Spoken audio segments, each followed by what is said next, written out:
Mister ladies viewers அனைவருக்கும் வணக்கம். நான் டாக்டர் நித்யா, சித்தா பிசிஷியன். ரொம்ப ஒல்லியா இருக்கிறான், என் குழந்தை ரொம்ப ஒல்லியா இருக்கிறான், சாப்பிட்றதே உடம்புல ஒட்ட மாட்டேன்து. நிறைய கேர்ள்ஸ்க்கு வந்து பேரண்ட்ஸ் சொல்லுவாங்க, என்ன ட்ரெஸ் போட்டாலும் அப்படி ஒல்லியா இருக்கு, இந்த ட்ரெஸ் போட்டோம்னா கொஞ்சம் பூசினாப்புல இருந்தா தானே குழந்தை நல்லா இருக்கும், கிள்ளி எடுக்க கூட சதை இல்லை அப்படின்ட்டு நிறைய பேர் சொல்லுவாங்க. ஸோ கவலைப்படாதீங்க, நான் சொல்ற இந்த டிப்ஸ் எல்லாம் ஃபாலோ பண்ணா ரொம்ப புதுசுன்னு அழகா உங்க குழந்தை மட்டும் இல்ல, நிறைய அடல்ட்ஸும் வந்து ரொம்ப ஒல்லியா இருப்பாங்க. ஸோ ஏஜுக்கு ஏற்ற மாதிரியான ஒரு உடல் தோற்றம் அப்படின்றது இல்லாமல் இருக்கும். பொதுவாக ஒருத்தவங்க நல்லா ஹெல்த்தியா இருக்காங்கன்னா நம்ம உடல் எந்த அளவுக்கு இருக்கோ, ஸோ நம்ம உடல் எடைக்கு வயதிற்கேற்ற எடை, உடல் தோற்றம், பிசிக்கல் அப்பியரன்ஸ் அப்படின்றது ரொம்ப ரொம்ப முக்கியம். சோ அந்த மாதிரி நான் நல்லாதான் சாப்பிட்றேன், ஆனா சாப்பிட்றதெல்லாம் எங்க போகுதுன்னே தெரியல, ரொம்ப ஒல்லியாவே இருக்கிறேன், எலும்பெல்லாம் தெரியுது, கழுத்து எலும்பு தெரியுது, முகத்துல அங்கங்க எலும்பு தெரியுது, நடக்கிறதுக்கே என்னால முடியாத மாதிரியான ஒரு சூழ்நிலையில இருக்கிறேன். உடல் எடை அதிகரிச்சு என் தசைகள் எல்லாமே வந்து நான் பாக்குறதுக்கு ரொம்ப கியூட்டா புதுசு புதுசுன்னு எப்ப ஆவேன். இந்த மாதிரியான கண்டிஷன்ல தான் இன்னைக்கு நிறைய பேர் இருக்கும்.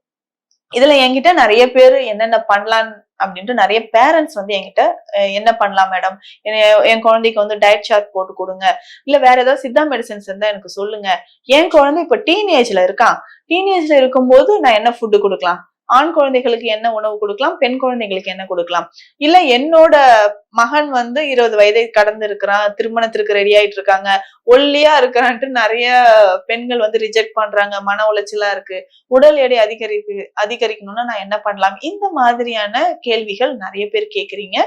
இதற்கு நான் சொல்றத ஃபாலோ பண்ணிக்கோங்க. முதல்ல நம்ம உடல்ல இந்த தசைகள் 7 உடற்தாதுக்கள்ல தசைகள் அப்படின்றது ஒரு உடல் தாது, அது ரொம்ப ரொம்ப நமக்கு முக்கியம், உடலோட அமைப்புக்கு ரொம்ப முக்கியம்னு சொல்லலாம். அப்ப புரோட்டீன் டயட் எடுக்கிறது அவசியம். அதுக்கப்புறம் மைக்ரோ நியூட்ரியன்ஸ் அப்படின்னு சொல்லிட்டு நம்ம சொல்றோம். பொதுவா பேசிக்கா வந்து பார்த்தோம்னா நிறைய மினரல்ஸ் நம்ம உடம்புல தேவைப்படுது, விட்டமின்ஸ் தேவைப்படுது, அதுலயும் கால்சியம், ஜிங்க், மெக்னீசியம், இந்த மாதிரி மைக்ரோ நியூட்ரியன்ஸ் இருந்தா மட்டுமே நம்ம உடல்ல, அதுவும் தசைகள் வந்து வலிமையா இருக்கிறதுக்கு, நம்ம உடல்ல வந்து தசைகள் வலிமையா இருக்கும் அப்படின்னு நம்ம தெரிஞ்சுக்கலாம். அப்போ எந்த மாதிரியான உணவுகள் எடுக்கணும், இல்ல நம்ம உடல்ல ஏதாவது தொற்று கிருமிகள் இருந்தால் நிச்சயமாக உடல் எடை அதிகரிக்காது, உடல்ல இருக்கிற தசைகள் எல்லாமே வலிமை இழந்துதான் இருக்கும். அப்ப என்ன தொற்று கிருமிகள் இருக்கும், பேசிக்கா வந்து பார்த்தோம்னா சளி, நீண்ட நாட்களாக சளி தொந்தரவு இருக்கு, ஆஸ்மா வீசிங் கம்ப்ளைண்ட் இருக்குன்னா நமக்கு என்ன பண்ணணும்னா இருமிக்கிட்டே இருப்பாங்க, வீசிங் இருந்துகிட்டே இருக்கும். சோ அப்போ நம்ம உடல்ல கபம் அதிகரிச்சு கிருமிகளோட ஆதிக்கம் இருந்ததுன்னா நம்ம உடல் எடை அப்படின்றது குறைஞ்சுக்கிட்டே போகுதுன்னு சொல்லலாம். அதே மாதிரி வயிற்றுல இருக்கக்கூடிய புழுக்கள், குடல் புழுக்கள் வந்து இருக்கும், வார்ம் இன்ஃபெஸ்டேஷன் அப்படின்னு சொல்றோம். சோ இந்த வார்ம் இன்ஃபெஸ்டேஷன் குடல்ல இருக்குனாலும் நம்ம உடல் எடை அதிகரிக்காம தசைகள் வந்து குறைஞ்சுக்கிட்டே போகும். எப்பவுமே நிறைய பேர் சொல்லுவாங்க, என்ன டிபி நோயாளி மாதிரி இப்படி இருக்க, ஒல்லியாவே இருக்க, வேற என்ன உனக்கு பிரச்சனையா, இதெல்லாம் செக் பண்ணிக்கோ அப்படின்னு சொல்லுவாங்க. அந்த மாதிரி வயிற்றுல பூச்சிகள் இருந்தாலும், இந்த மாதிரி வார்ம் இன்ஃபெஸ்டேஷன் இருந்தாலும் உடல் எடை அதிகரிக்காமல் ஒல்லியாகவே இருக்கிற மாதிரி ஒரு தோற்றம் இருக்கும். இதை நம்ம எப்படி சரி பண்ணலாம், நம்ம எடுக்கக்கூடிய உணவுல பொதுவா இந்த தசைகள் வந்து நல்லா புசு புசுன்னு வரணும்னா தசைகளுக்கு புரோட்டீன், அந்த மசில் ஃபைபர் இருக்கு இல்லைங்களா, அந்த ஃபைபர்ஸ் வந்து நல்ல ஆரோக்கியமா இருக்கணும்னா புரோட்டீன் டயட் ரொம்ப இம்பார்ட்டன்ட்.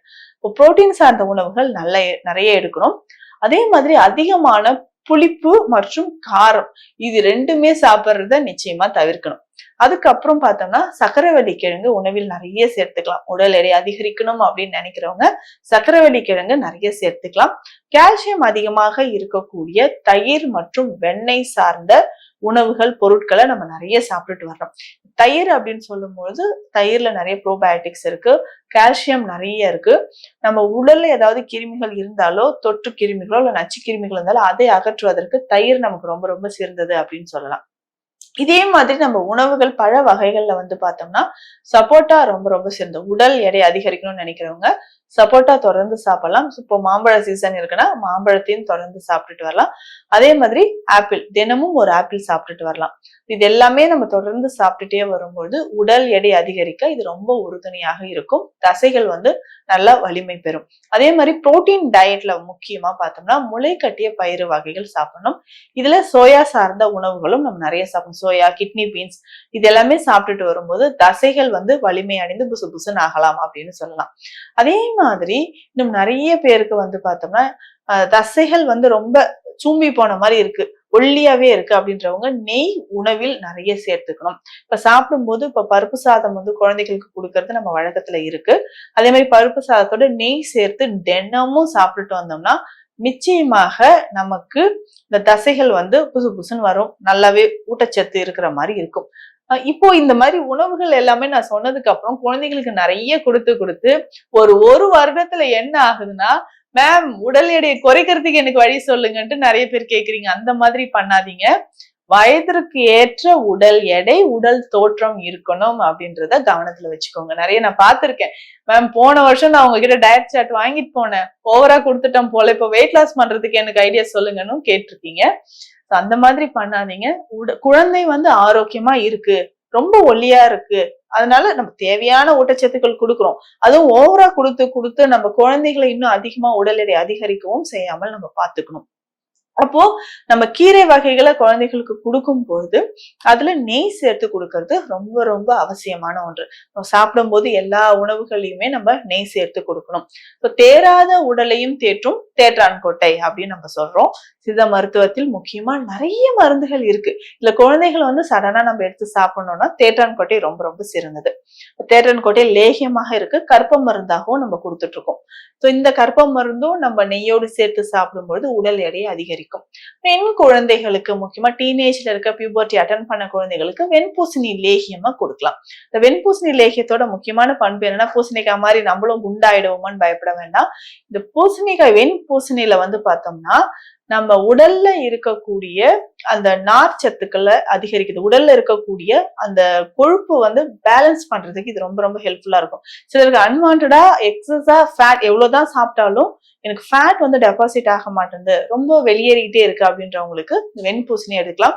எக்ஸஸ் பாடி ஹீட் இருக்குன்றவங்க, உடல் உஷ்ணம் அதிகமா இருந்தாலும் நமக்கு இந்த மாதிரி தசைகள் வந்து சூம்பி போன மாதிரி இருக்கும், அதற்குமே இந்த வெண்பூசணி லேகியத்தை எடுக்கலாம். குடலோட அப்சார்ப்ஷன் நம்ம வந்து இன்க்ரீஸ் பண்ணணும் அப்படின்னா தாண்டிக்காயை பயன்படுத்தலாம். இந்த தாண்டிக்காய் எப்படி பயன்படுத்தணும் அப்படின்னா, வாரத்திற்கு 1 அல்லது 2 நாள் நம்ம இதை பயன்படுத்திட்டு வரணும். இந்த திரிஃபலா அப்படின்னு சொல்லக்கூடிய கடுக்காய், நெல்லிக்காய், தாண்டிக்காய் இதுல இருக்கக்கூடியதுதான். இந்த தாண்டிக்காயை மட்டும் நம்ம தனியா பயன்படுத்தினா அதிக பலன்களை பெறலாம். குடல் சுத்தமானோம்.